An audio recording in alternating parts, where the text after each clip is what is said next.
The profound and wondrous Dharma is rarely encountered, even in 100 million kalpas. Having it to hear, accept, and maintain, may I taste the truth of the Tathagata's words. Good morning, everyone.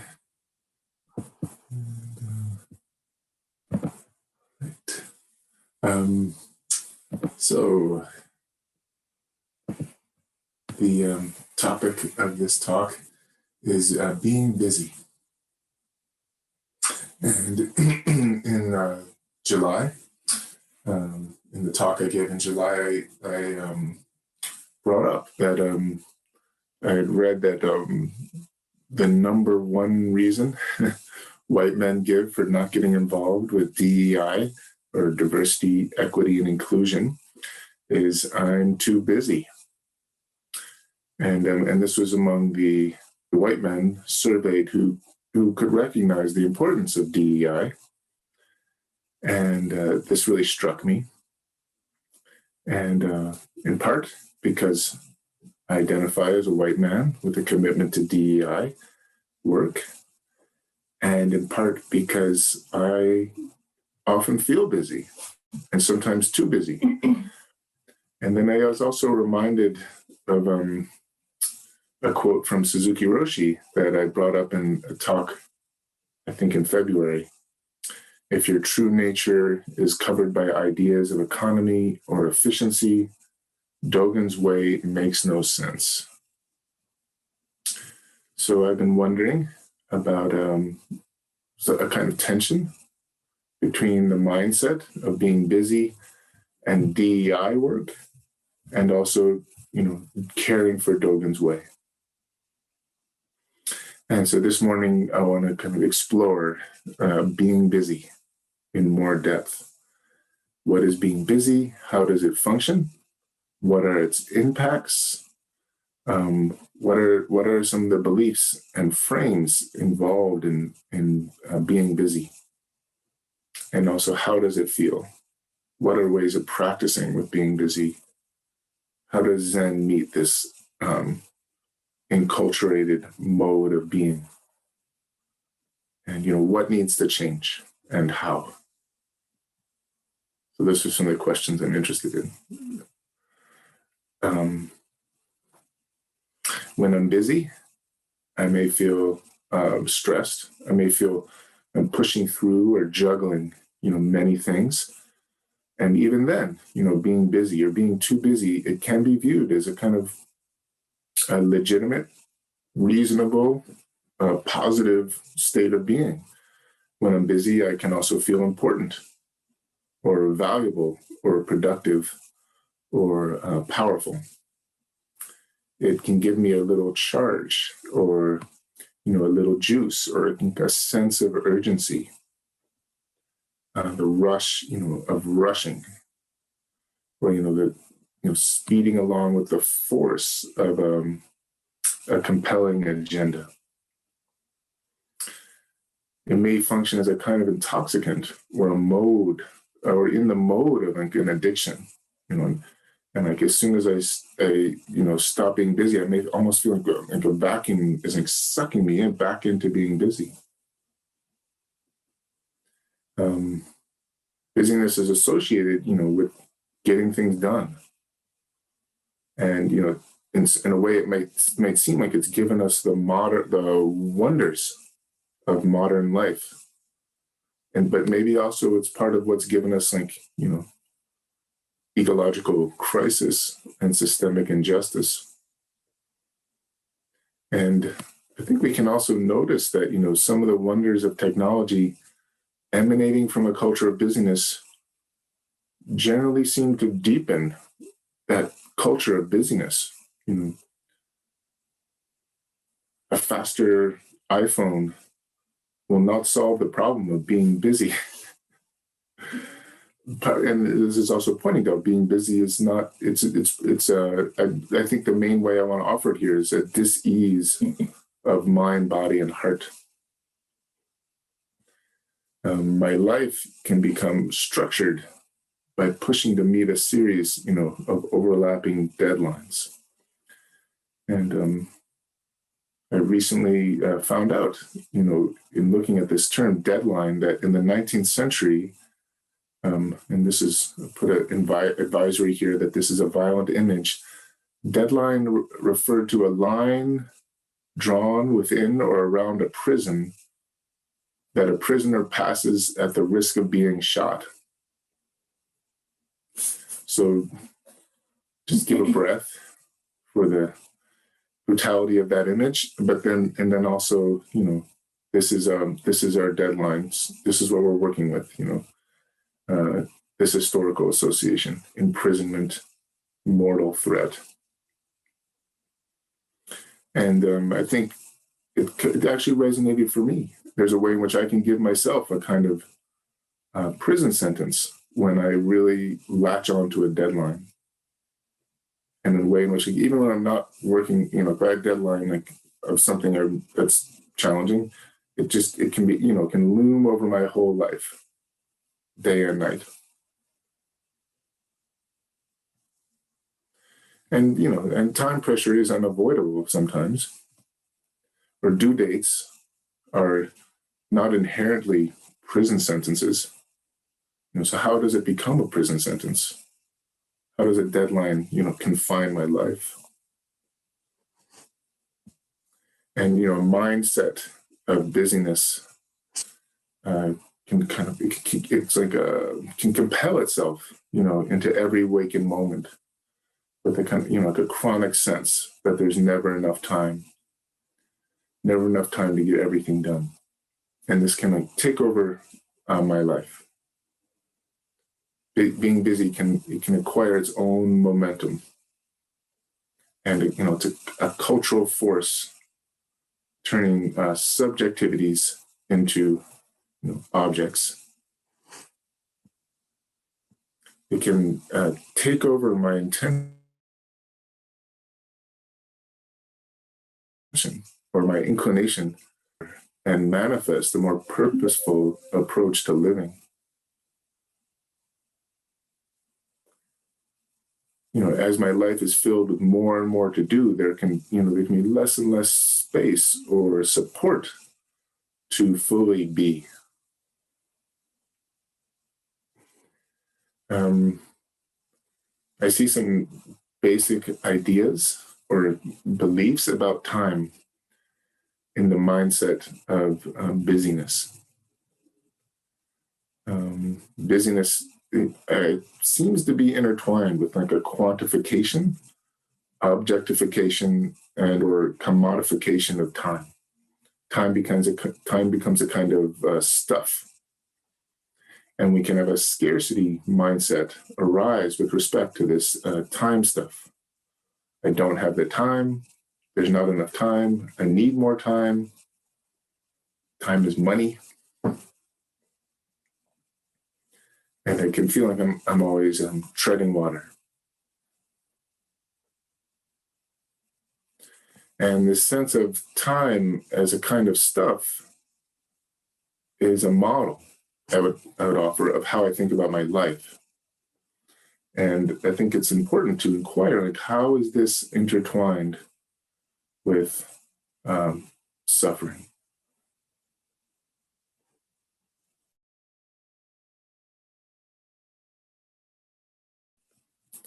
As a mindset, I do.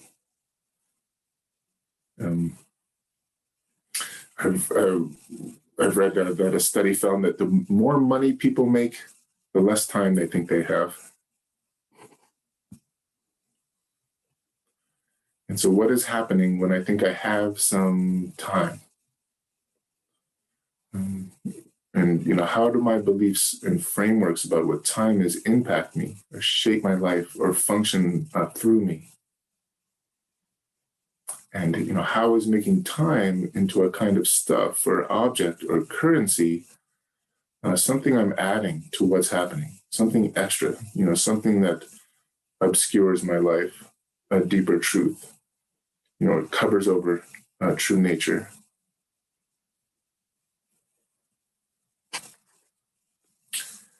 And Dogen teaches that we are not separate from time. And here I'd like to just kind of extend that to, it's not that time belongs to us. It's not that we have time. Time is not something we have. And it's not that we belong to time. It's that, we are time. I am this moment of all beings. We all share this moment. We're all together relationally in being this moment. So time is not something we have, time is what we are. And the quantification or objectification or commodification of time are actually a quantification, objectification, commodification of my life. It's, and this is reductive. This is a disorder of being, or a relational, ethical, spiritual illness. When time is time stuff, my life is flattened from dimensions of quality to objectified quantity. It becomes graspable, apprehendable, but deprived. We don't actually live in a world of objects. We live in a world of relations. And, as a mindset, busyness is, I see busyness as a mode of being.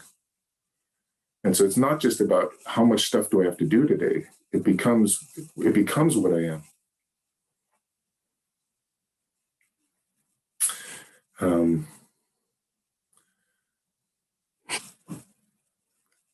When I'm busy, I'm not actually available for the unpredictable turns of an actual meeting or interaction. I'm not really interested or open to being changed by what's happening. I'm driven. I have my agenda. I'm interested in basically getting something. Not really interested in the inescapable, all-inclusive, interested in how am I sharing this moment with all beings? When I'm too busy, your needs are just in my way. And if I feel you're too busy, I can feel my needs are just in your way. And so we don't meet. So this is also the question of how do we show up with each other? I thought, common greeting is, how are you? And so, and sometimes we really ask this and sometimes, we don't. And sometimes we give a real answer and sometimes we don't. One answer we can give to this is, I'm busy. And I think this, it has a certain truth to it. But I think it can also mean, I don't have time to even know how I'm doing or talk about it if I did. Which is also, I don't have time to actually be human right now. So let's just keep acting like we're objects. So how are you? Could be asking, like, how is your heart right now? How is it to be a human being? How is this moment right now totally being this moment with all beings?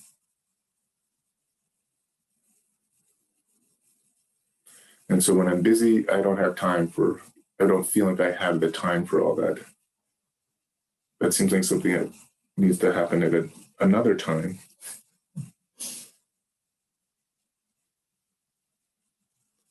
And so busyness, can take over my time, my life, and my heart.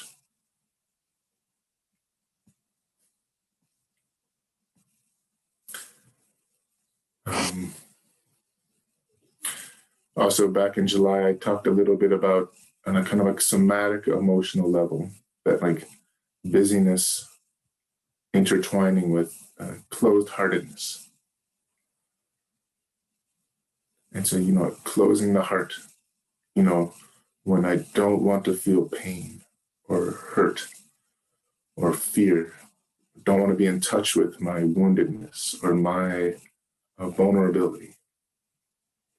I don't want to feel it, or I don't feel like I have the time to feel it.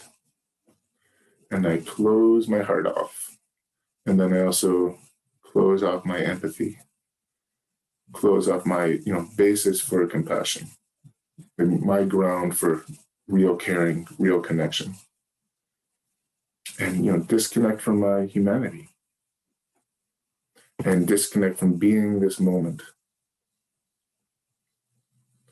And so again, I feel like part of practicing with this is just this embodied practice, this feeling, getting in touch with this non-relationality or this closed-heartedness, or any way that I'm shut down or not fully in touch, and opening a way of being that is like less driven, more open-hearted.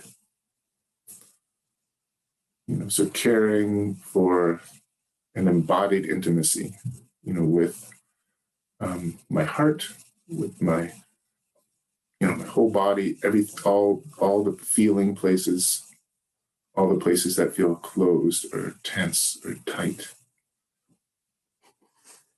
And so breathing into these places.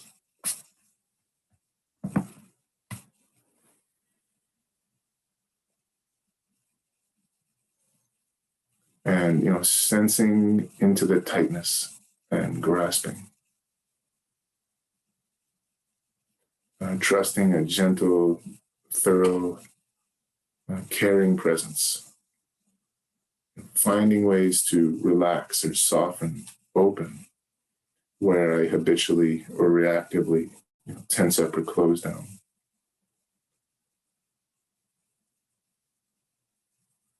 And I actually when I sit, I scan my body, kind of consciously move my awareness through my whole body, looking or kind of inquiring or being curious about like tightness, grasping, or also, dead places.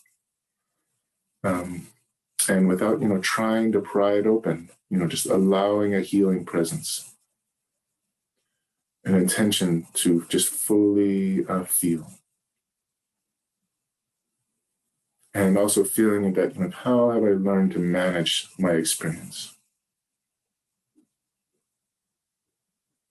And, busyness can also be, accompanied by, stress, a feeling of stress, anxiety, overwhelm, feeling burdened, or exhaustion, weariness. And with these two, caring for an embodied intimacy, and remembering to breathe, sensing, feeling, inquiring. Where in the body is this experience? What are the ways I've learned to manage this?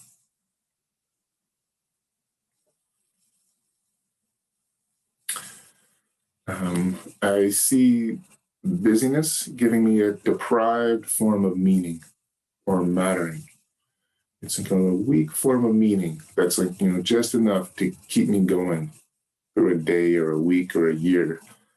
But it's not a form of meaning that grows or deepens or connects. And, in this kind of picture, I'm only as valuable as what I accomplish, as what I get done. My self-value is conditional. I'm only worthy as long as I'm getting stuff done. Busyness makes me important. And so I'm only important if I'm busy. And I kind of feel here like busyness kind of taking over the meaning function of my life, occupying a seat in my heart that's kind of properly engaged with a spiritual practice.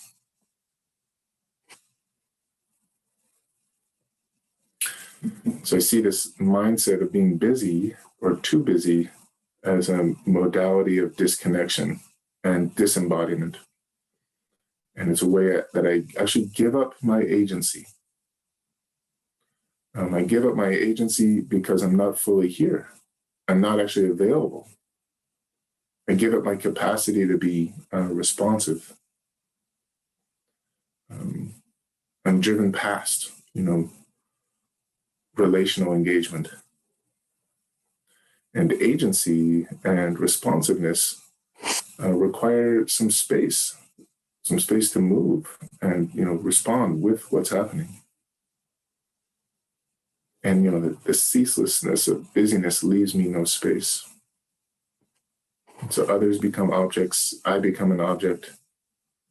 And if, something comes along that's good, that's would be of value, but it's uncomfortable or maybe takes time, I can evade it.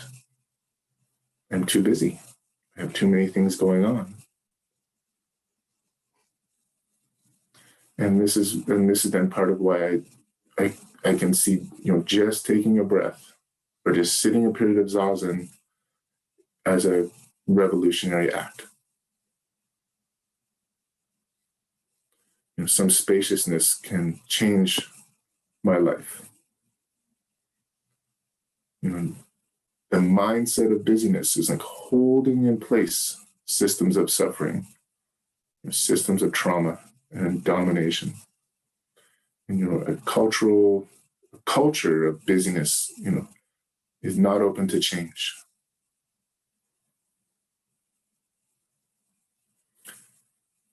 A culture of busyness, there's no space to move, to feel, to acknowledge, or to relate.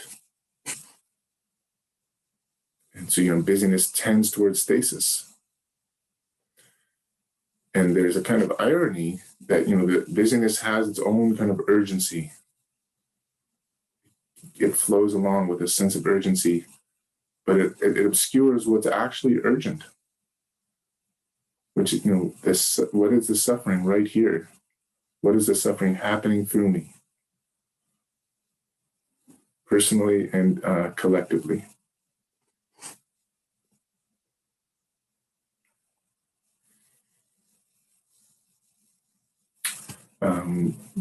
Part of how I can work, with being busy can also include a kind of inquiry into what I'm doing. What are my commitments, my priorities, and what are my values?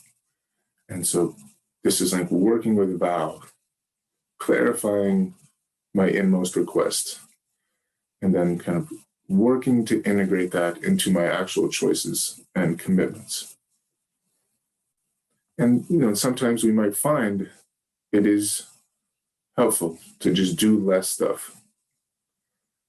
And we may inquire into various approaches to like disrupting or finding a gap in the flow of busyness, finding moments of rest, and bringing broader perspectives to like narrow agendas, and decelerating, and taking breaks from like email, texting, social media, learning to say no to something, even if we value it, because actually we really do have too much going on. And how do we do that? How do we say a no then to something we value without, disconnecting from it? How do we say no in a way that can be connecting or relational? And this is also part of the practice of boundaries, but firm, kind bodhisattva boundaries.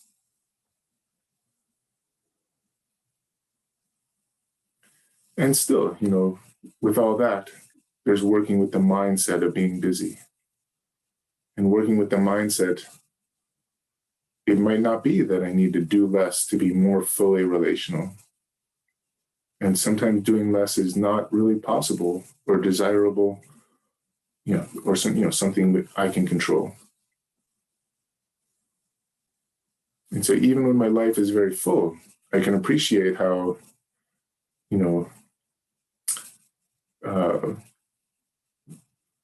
much of the time, I'm only doing one thing.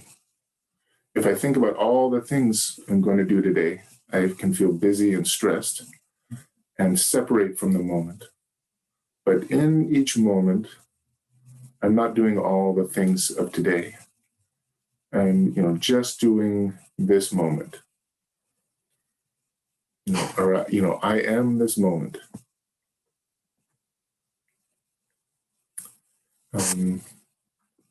I feel there can be a kind of appropriateness to my life getting very full, as I endeavor to balance many facets of life, which I value deeply. I might choose to do a lot. And I thought about, what have I chosen to do here?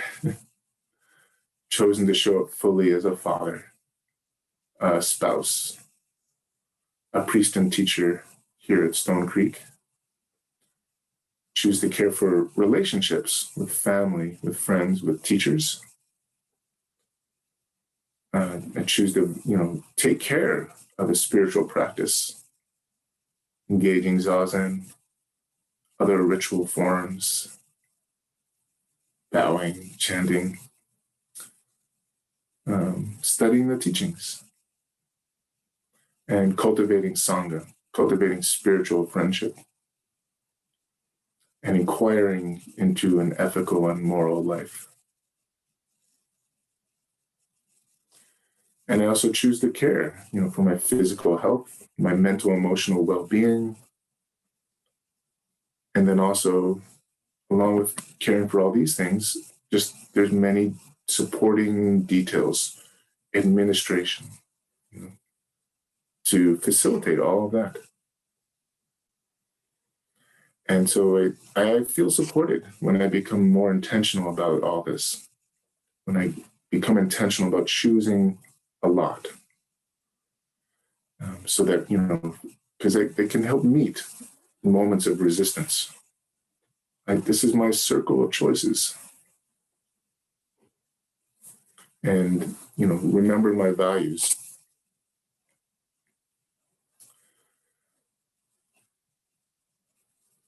And being busy may be one form of disorder or dis-ease, and another may be not having enough to do or not doing enough. Being passive or becoming complacent. And this can be another modality of disconnection, another way of giving up or disowning my agency. And so, like being busy, this too can be a field of inquiry, investigation, awareness.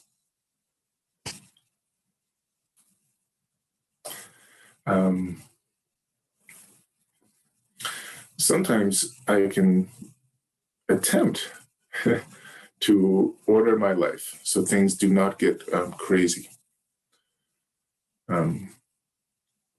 Like really kind of, try to pace things. Right? And, but this, this is not something we can control. I had a kind of vivid experience about a week ago where I had an afternoon where I had figured out what I needed to do that afternoon, what I was supposed to get done. But then as I'm trying to do that, I'm kind of checking my email and everything's just coming back now. So I sent out stuff, now it's all coming back, and I need to do stuff, more stuff. And it's piling up. And I just feel the stress building up. And I'm starting to feel really busy.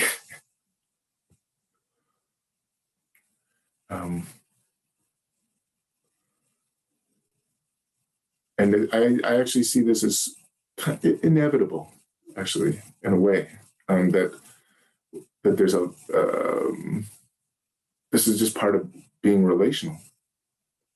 Everything I do is an involvement. And when I make a choice to get involved with something, I'm kind of signing a blank contract, or it's a contract with many pages that have not been written yet. And I might have a sense of like what kind of follow-up will be needed. But in a relational world and where everything is in process, I cannot know, predict, or control what this will ask of me, actually. So, anything I do and anything I don't do, comes with myriad strings attached, myriad invisible strings. And I can't see, or I can't know when or how they will start to pull. And this is part of being relational. Any human contact is relational and actually out of control. I can't determine or decide ahead of time what will be asked of me, and nor can I fully know or foresee what I may be asking of another. When I pull on any kind of dangling thread, the whole universe comes along, or I'm pulled into the whole universe. So everything can be a Pandora's box. So, how do we live with this?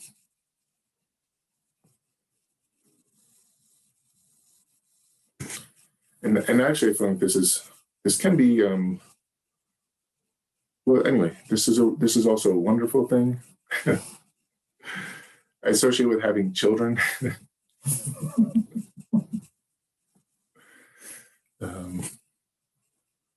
But any relationship, I can notice my own tendencies to grasp at a sense of control or despair at how things are out of control, and kind of inquire, like, how can I inhabit a relational agency grounded fully in being this moment? And if many things are coming at once, remembering the breath, remember the body, and notice, am I starting to resist this? Am I starting to resent this? I may think I didn't sign up for this. And yeah, I didn't sign up for it. Exactly. I could only sign up for like a circle of water.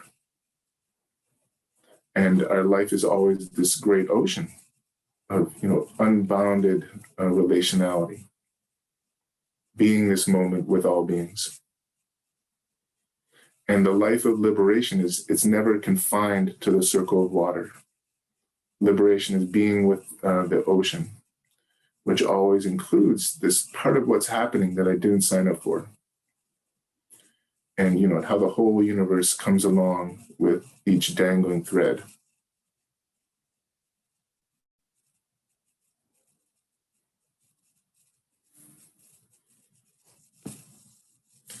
So I find this supports me, when somebody asks me to do something that, at first it seems small and becomes huge.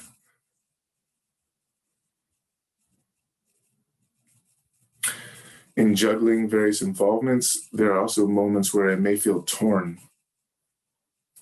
There are moments where I simply can't simultaneously attend well to all my commitments, to all my loved ones. And just one offering I'd like to make there is to take care of the pain of feeling torn. That pain itself is part of taking care of that moment, taking care of these simultaneous commitments that can't be cared for in that moment. And that the pain can lead me back, to missed meetings or taking care of repair and restoration when I haven't been able to show up well for everything.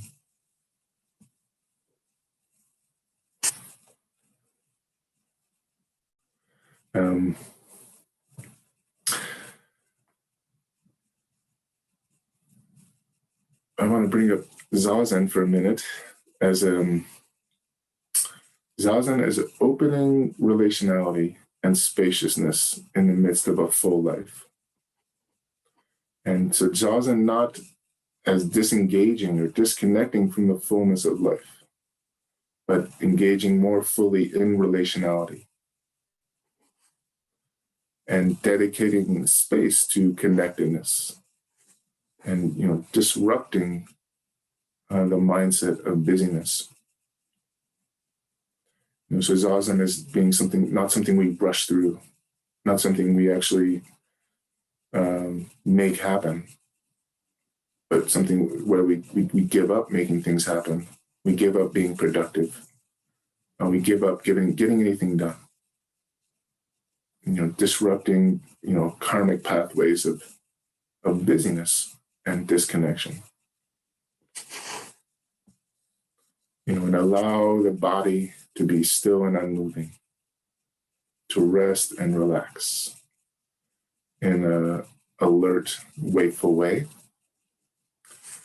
and allow the mind to be still and unmoving, to rest and relax in an alert, wakeful way.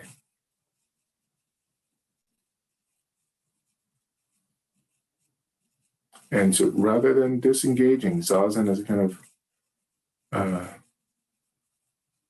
act of resistance in a culture of busyness, disconnection, trauma, and disembodiment. And as such, Zazen has this like a deep moral import, because you're taking care of connectedness, where disconnection is this ground or basis from myriad forms of harm.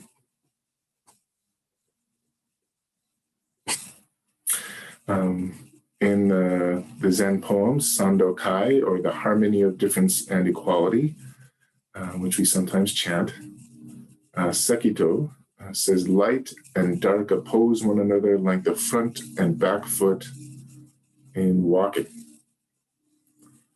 So as I'm walking through all the various things I do, I can feel busyness as just like leaning on that front foot, or just focusing on the front foot, the next step, the next thing, always moving and not grounded. But the whole time I'm walking, there is the back foot. The back foot is grounded, for part of every step. And it can be harder to get in touch with the back foot. It might be dark. The front foot is bright and vivid. And so I feel this image from Sekito, like being about how do we walk, being in touch with the front foot and the back foot. So in Zazen, we stop, just totally become grounding. And then when we get up, we're kind of walking through myriad activities. How, care for the quality of attending to this activity, this forward movement, and this connection to the earth. So we're always moving. This is a natural energy of being alive. It's energetic. I don't want to stop that. I just want it, to be grounded, balanced. In a kind of more neutral sense, busyness can just mean having a great deal to do, which is, not inherently a problem. So when we're trying to talk about how do we work with the problem, and that just doing less, if I make that the question, I see that as a kind of a reactive approach that, does it really look at the mindset? And we are active. We have active lives. We are active beings. We have effort in each moment. So, how do we care for that while still, caring for connection? So this image of walking is a kind of living, active integration of the dark and the light in motion. The grounding, connection, and relationality while engaging in myriad activities. Thank you very much for your attention. All right. Are there any comments or questions or anything you'd like to express?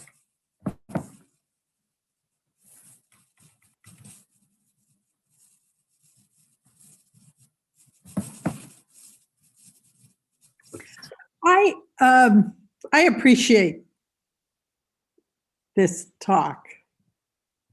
I think I need to listen to it about 10 times, but I'm too busy. I guess what I most appreciate is you're addressing the complexity of this. This morning, Michael and I are cleaning for something this afternoon. And that's why he's not here right now. He's cleaning. I pushed to be here. He stopped what he was doing twice when I needed him. And in fact, he saw I needed something and stopped. He talked to me, and I was trying to take the compost out, and I watched my body just, I don't want him talking to me. I need to run with the compost. And I could feel it go through my body. And I was paralyzed. Now, I mean, this is a small thing, but it's what you're talking about. And the good part is I noticed, but I don't know that I handled it so well. I don't even know what my question is here, except that this is a big question in my life about how we deal with this in our busy world, where I've spent so many years where we're praised for being busy, as you. So I guess all I'm saying is I appreciate you taking all of that energy to put into telling us about the complexity of this. And I apologize last month for giving you a deadline. Thank you. I feel like we have deadlines. We have due dates. I think, and I did. Your due date was not a prison sentence for me. It just seemed like a realistic, decent due date. I didn't worry about it most of the time. 99% of the time, I wasn't worried about it. Thank you.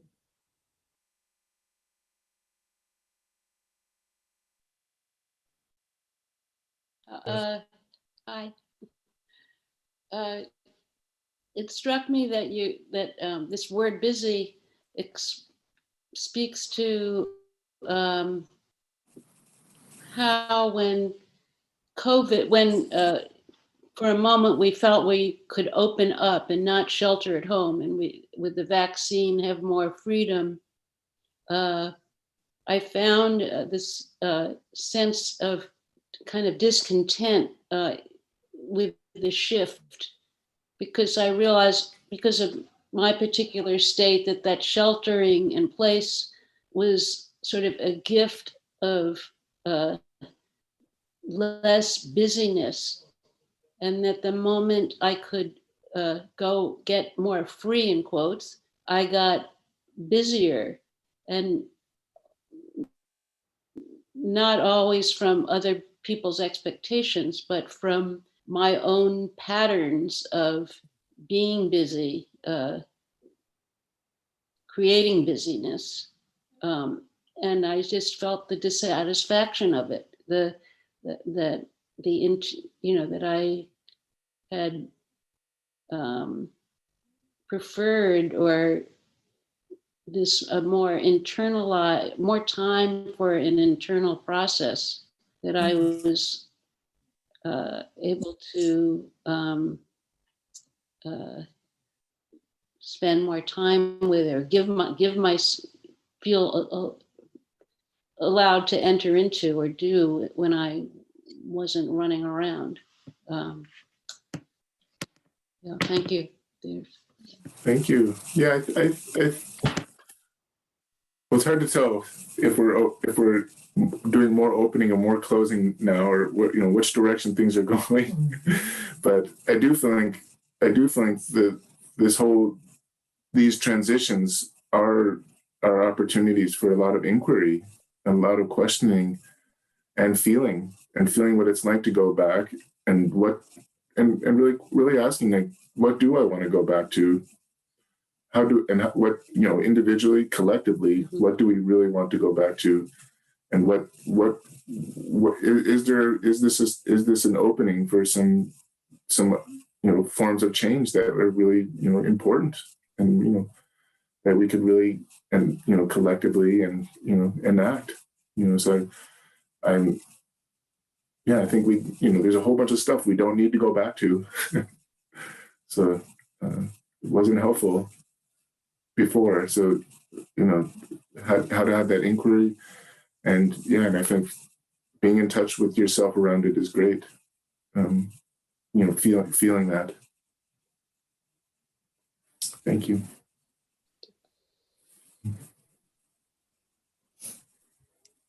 I'd just like to emphasize that I really appreciated you speaking about the body, and in terms of Zazen, and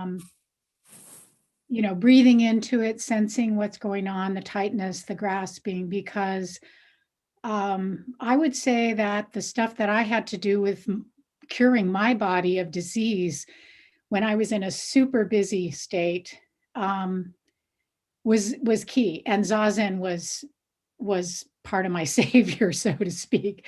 But deadlines, they create that tension in the body, and then we begin to exhibit chronic diseases because we hold on to it. And I know that happened to me. And so what I found, what I was doing was I would section off these points, because my work was to be present with people. So I could do that, and I would get into that, and then I would have a little break, and then I'd do it again and do it again. But I was burning myself out. That's the term. Mm-hmm. And so when I'm burnt out, I cannot be present. I can't be present for my friends, my family, and people at work to some degree. So I just appreciate that you spoke about the body, because I think that's I don't know exactly how to explain it. Maybe you can do it better, but what is the body? It's the mind, body, and the heart, but the body's so essential for us to be aware of. Yeah. I mean, I think it's there is something about how our culture of busyness that's so disembodied, and I think, and I feel like that out of touchness. Anyway, I feel like it's just part of perpetuating deep suffering, and just keeps the whole thing stuck. And but I agree, though. Why is getting in touch with the body so liberating and helpful? But I think just seeing it is actually, we are actually living from the body in the midst of our busyness. It's just in a shut down way, and so we actually enact that shutdownness. That the way we're shut down with ourselves, we enact with each other, and it's then it's deeply unsatisfying. It actually becomes harmful to self and other, and and it's not a good world. We're not making a good world together when we live like that, and ecologically and societally. Thank you. Thank you. Korin? Yes. Yeah, I wanted to say, you haven't experienced this yet, but the day may come when you're done with working and your Children are grown. children are grown, not really having to deal with them directly anymore. And I find I have too much time. And there's a question of trying to fill that time and still live up to the Protestant ethic, which I grew up with, work. And that was what you based, where your value came from was, how much you could accomplish. And now that's gone, really. And it's the reverse of what you were saying, that what do I do now? So. Yeah, well, I think that I think that's a really important inquiry. What do I do now? Yeah, yeah. It's definitely not the question that I really am facing at this point. But that is part or can be part of a trajectory of life.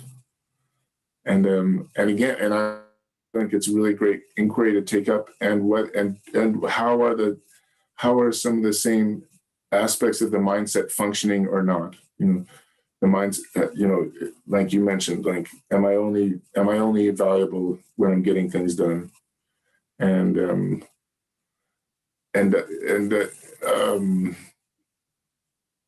if I do, and that even if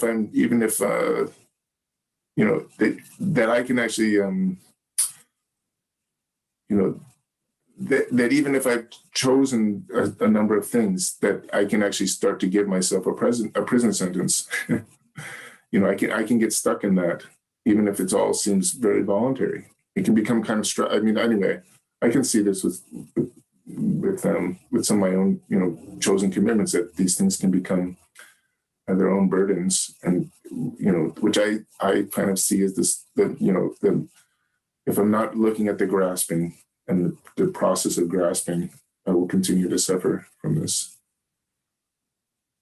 Yeah, I don't want to feel like at this point in my life, I'm just waiting for the end. And how am I going to fill that time until there's no more time? Yeah. Well, I think it's important. Impermanence. We usually recommend being aware that these are we don't have forever. So what will I do with these precious days and nights?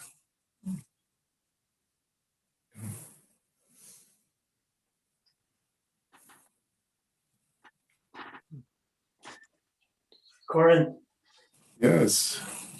thank you for that talk.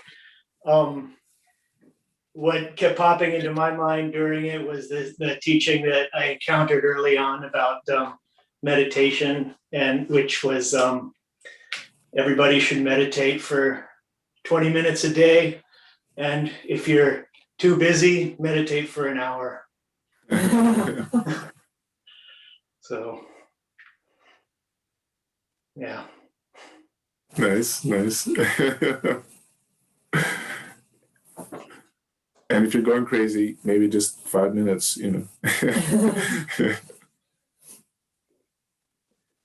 Korin, yeah, I'm going to jump in on the 5-minute one. Because busyness is my stock in trade, and my bane, I would say. And one thing to the 5-minute one and how important it can be, I do a lot of Zoom calls now, and some days I've done 6 to 8 hours of Zoom calls, very little break or some little break between, and I get to the end of the day and I walk out and it's close to dinner time to start making dinner, and I'll go, I can't do it. I can't take this mindset, this numbness, this preoccupation, this harriedness into my meal with my wife. I'll walk outside, and sometimes I'll just literally stand in the driveway for 5 minutes. And it is like drinking. It's like when you're thirsty and you drink water, the feeling I have of kind of spaciousness and nourishment. So the thing I wanted to ask you about is because I know this has been something in my life that I've worked a lot with in my practice, which is busyness is a way of avoiding more difficult, messy, and challenging situations in life, like, undercurrents of emotions with your partner, whatever they are. I mean, we all know there's myriads of them.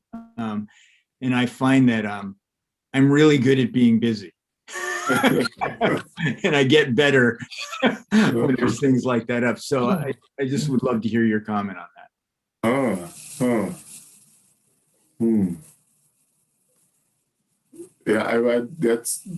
Yeah, that's interesting.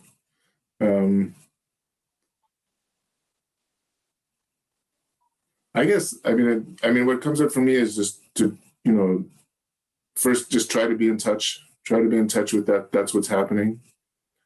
And, that's part of trying to be in touch with ourselves in all of our busyness, however it's being compelled. And because I think we can find some release in every moment. There's all sorts of grasping happening that can be released in the midst of being busy. And so that's sort of where I want to start. And if it's I feel like there can be a certain amount of kind of avoidant busyness, but I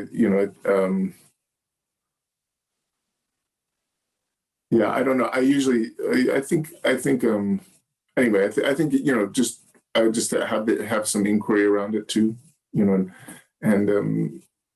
it sounds like you eventually, you're eventually getting around to facing what you're avoiding, which I think is important, and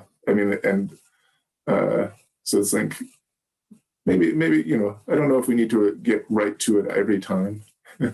Sometimes it might be good to just go do something busy. Just let the karma or the activation settle so that you can come back to it with a little different energy.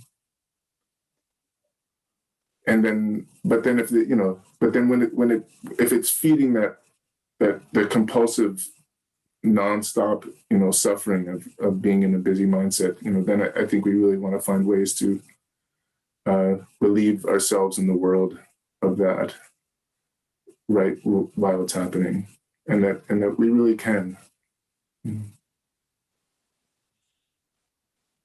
Thank you. Thank you.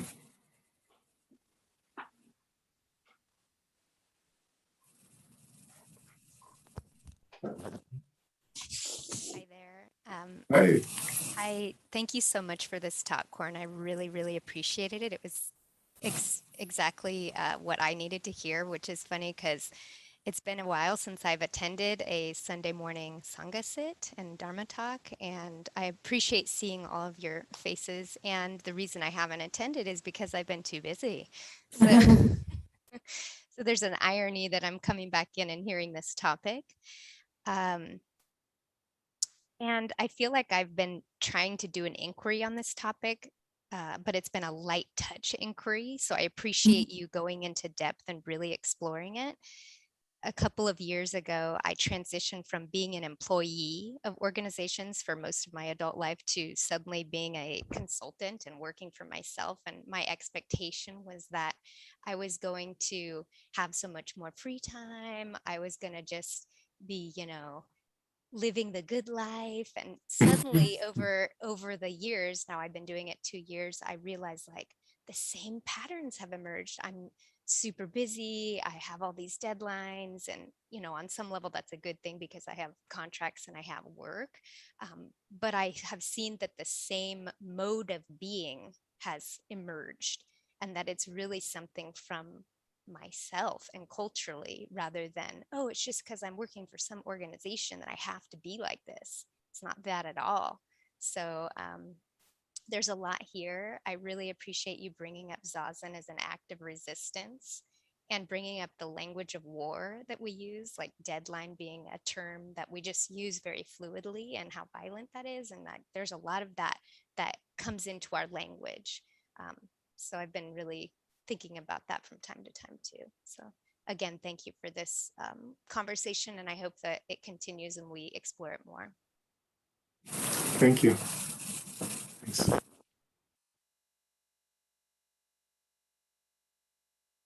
All right. All right, well, it's 11:30, so there's no last comment.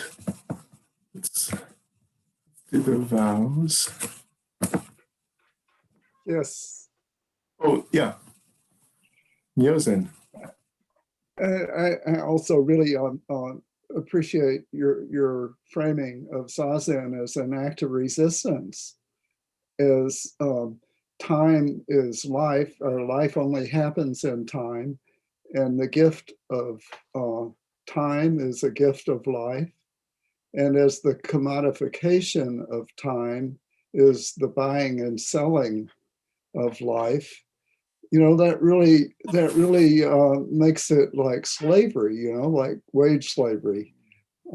And so as abolitionists, it seems to me that we have some, we need to have some concern about, you know, time, the availability of time and the equitable distribution of time and those kind of things. So that's just my comment. But I love thinking of Zazen as an act of resistance, a reclaiming our life so that it's, you know, taken out, it's a time in life taken out of that system of commodity. Great. Thank you, Miozen. Thank you, everyone.